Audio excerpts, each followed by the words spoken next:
Décembre 2025, la tension est à son comble. Alors que tous les regards étaient tournés vers l'Amérique latine, un nouveau front tout aussi explosif vient de s'ouvrir à des milliers de kilomètres de là, dans le détroit d'Ormuz. Par ce passage stratégique transite près d'un cinquième du pétrole mondial. Et ces derniers jours, l'Iran a multiplié les saisies de pétroliers. Officiellement, Téhéran prétend lutter contre la contrebande de carburant, une activité endémique dans la région. Mais personne n'est dupe. Le timing de ces opérations n'a rien d'anodin. Il s'agit d'une réponse directe, presque symétrique, aux actions menées par les États-Unis dans la mer des Caraïbes. Un jeu dangereux d'effets miroirs, où chaque action dans une partie du globe trouve son écho dans une autre, transformant les grandes routes maritimes en un échiquier mondial. Ce qui se passe dans le golfe Persique est en réalité le prolongement d'une crise qui a débuté au large des côtes du Venezuela. Le détonateur a été la saisie par la marine américaine d'un superpétrolier. L'accusation de Washington est claire. Ce navire transportait du pétrole iranien en violation flagrante des sanctions économiques imposées à Téhéran.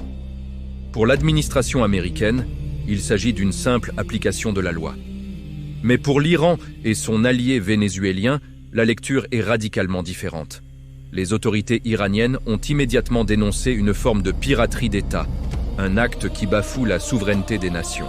Elles ne voient pas dans cette intervention une mesure légale, mais une menace directe, une tentative d'intimidation visant à isoler et à étrangler économiquement les pays qui osent défier l'hégémonie américaine. Cette connexion Caracas-Téhéran, autrefois discrète, est désormais au cœur d'une confrontation ouverte, où chaque baril de pétrole devient un enjeu géopolitique majeur. Nous assistons à une véritable guerre du droit international. D'un côté, les États-Unis qui affirment faire respecter leurs sanctions. De l'autre, l'Iran qui crie à l'injustice et dénonce une application sélective des règles maritimes. Pour Téhéran, le problème est simple. En agissant de manière unilatérale dans les Caraïbes, Washington ne fait pas que saisir un navire. Il sape les fondements même du droit de la mer, ces principes qui régissent la navigation et le commerce mondial depuis près de 80 ans. C'est une attaque contre l'ordre multilatéral, un système basé sur des règles communes et non sur la loi du plus fort. L'Iran se positionne ainsi en défenseur d'un ordre international que les États-Unis, selon lui, s'emploient à détruire pour servir leurs propres intérêts. Cette bataille juridique est aussi une bataille de communication, chaque camp cherchant à rallier la communauté internationale à sa cause. L'argumentaire iranien est particulièrement cinglant. Les porte-paroles du régime n'hésitent plus à parler d'une anarchie flagrante, orchestrée par Washington. Le discours officiel est monté d'un cran, appelant ce que Téhéran nomme les véritables défenseurs de l'état de droit à prendre clairement position contre les actions américaines. Le message est destiné à la Chine, à la Russie, mais aussi aux pays non alignés. Il ne s'agit plus seulement d'un conflit commercial ou pétrolier. C'est devenu une lutte fondamentale pour savoir qui a le droit de dicter les règles sur les océans du globe. Est-ce un concert de nations agissant dans un cadre légal partagé, ou une seule superpuissance imposant sa volonté par la force? Cette question, posée avec une telle acuité, transforme cette crise en un test majeur pour l'ensemble de l'architecture mondiale. Face à cette situation, l'Iran a promis une riposte, mais une riposte qu'il qualifie de limitée mais ferme. La doctrine est claire.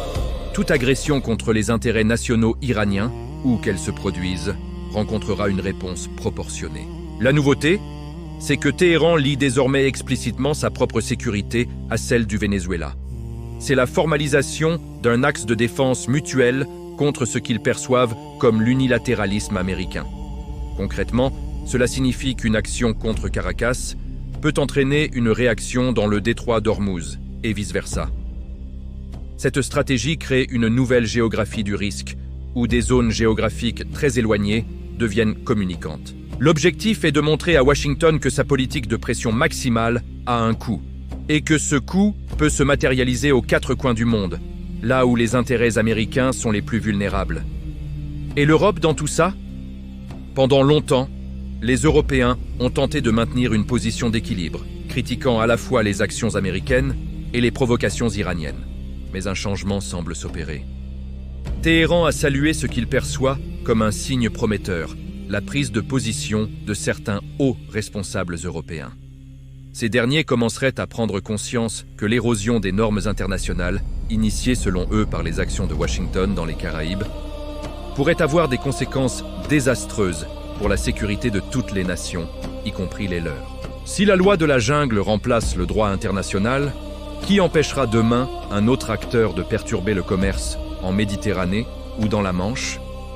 Cette prise de conscience tardive pourrait marquer un tournant, poussant l'Europe à jouer un rôle de médiateur plus actif pour éviter que la situation ne dégénère complètement. Alors que l'année 2025 s'achève, quels sont les enjeux pour 2026? Premièrement, la militarisation croissante des routes commerciales. Le détroit d'Ormuz et la mer des Caraïbes ne sont plus de simples couloirs de navigation. Ils sont devenus des zones de confrontation quasi permanentes.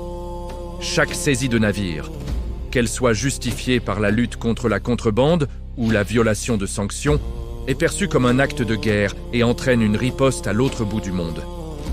Cette logique du œil pour œil, navire pour navire, crée une instabilité permanente qui menace la fluidité du commerce mondial. Les compagnies maritimes et les assureurs sont en état d'alerte maximale et les coûts de transport commencent déjà à flamber, avec des répercussions sur l'économie mondiale. Deuxième enjeu majeur, l'énergie est devenue un otage. Les marchés pétroliers sont sur les nerfs. Chaque incident dans le Golfe ou dans les Caraïbes provoque des soubresauts sur les cours du brut. L'incertitude qui pèse sur les livraisons de pétrole vénézuélien et iranien fragilise l'ensemble des chaînes d'approvisionnement. Les pays consommateurs, notamment en Asie et en Europe, s'inquiètent de la fiabilité de leurs sources d'énergie. Cette situation de crise permanente profite aux spéculateurs et pénalise les économies réelles. Si cette guerre de l'énergie par procuration se poursuit, elle pourrait bien déclencher une nouvelle crise économique mondiale dans un contexte déjà fragilisé par l'inflation et les tensions géopolitiques existantes. Le pétrole n'est plus seulement un carburant, c'est une arme. Enfin, et c'est peut-être le plus grave, c'est l'ordre mondial lui-même qui est mis à l'épreuve. Si les organisations internationales comme les Nations Unies restent impuissantes face à cette escalade, si elles sont incapables de qualifier et de sanctionner ces actes que chaque camp qualifie de piraterie ou de contrebande, alors c'est tout le système multilatéral qui risque de s'effondrer. L'année 2026 pourrait être celle de la vérité. Soit la communauté internationale parvient à réaffirmer la primauté du droit et à imposer une désescalade, soit nous entrerons dans une nouvelle ère de confrontation généralisée où la loi du plus fort primera. La crise actuelle n'est pas qu'une simple querelle entre trois pays, c'est un symptôme de la fragmentation du monde. L'issue de cette confrontation déterminera les règles du jeu pour les décennies à venir. Merci d'avoir suivi cette analyse. N'hésitez pas à partager vos réflexions dans les commentaires, à aimer la vidéo si elle vous a intéressé, et à vous abonner pour ne pas manquer nos prochains décryptages. À très bientôt.